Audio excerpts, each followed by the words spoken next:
नहीं, जेंजी जो है सरकार का हिस्सा है। ऐसा नहीं है जो प्रोटेस्ट पे 10-15 जो है गालियां देने वाले ही जेंजी हैं। आज जो झारखंड में बच्चे बैठे हैं और इतने अच्छे से प्रोटेस्ट कर रहे हैं और सरकार के इतने जो युवा जो मेडल लेके आए देश के लिए, प्रधानमंत्री जी के नाम समर्पित किए, जेंजी जो है हमारी सबसे बड़ी ताकत है और हमें गर्व है अपनी जेंजी पे। বিভিন্ন সূত্রের বক্তব্য 2029 সালে ভারতে 18 থেকে 32 বছর বয়সী ভোটারের সংখ্যা হবে দেশের মোট জনসংখ্যার প্রায় 25%। বিজেপি ইতিমধ্যেই তাদের ক্ষোভের আঁচ পেয়েছে, তাই কি তাদের মন পাওয়ার চেষ্টা করছে আরএসএস?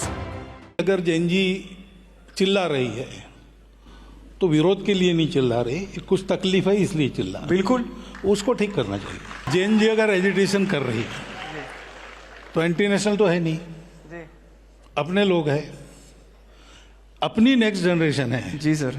इस अपनेपन से डायलॉग का साथ मैंने बोला अपनापन चाहिए।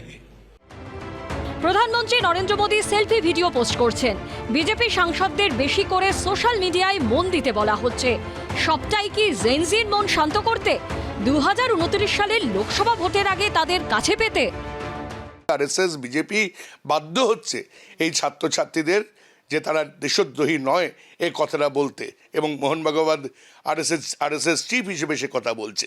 কিন্তু আন্দোলনের আগে অবধি কী ছিল? আন্দোলনের আগে অবধি এদের টুকরে গ্যাং, নকশালপন্থী, আরবান নকশাল, রাষ্ট্রদ্রোহী, বিদেশি শক্তির টাকায় এরা আন্দোলন সংগঠিত করছে, এই সমস্ত কথা যখন বলেছিল সেগুলো তো তারা আজকে ফিরিয়ে দিতে বাধ্য।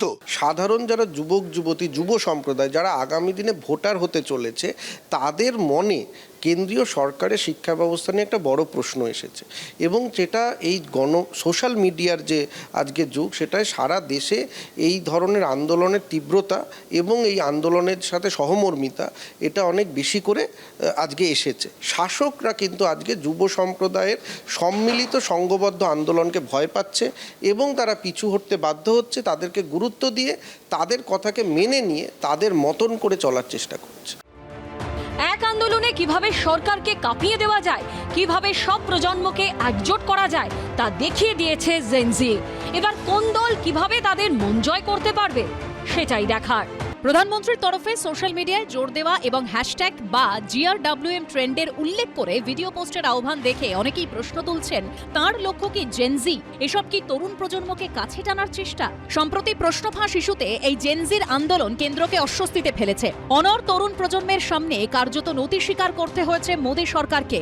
বাধ্য হয়ে কেন্দ্রীয় শিক্ষামন্ত্রীর পদ থেকে সরাতে হয়েছে ধর্মেন্দ্র প্রধানকে। সেই সঙ্গে আন্দোলনকারীদের ওপর পুলিশি অত্যাচার নিয়েও দেশ জুড়ে প্রবল সমালোচনার মুখে পড়েছে মোদী সরকার। বিভিন্ন সূত্র থেকে পাওয়া পরিসংখ্যান অনুযায়ী 2029 সালের লোকসভা ভোটে গুরুত্বপূর্ণ ভূমিকা নিতে চলেছে এই তরুণ প্রজন্মই।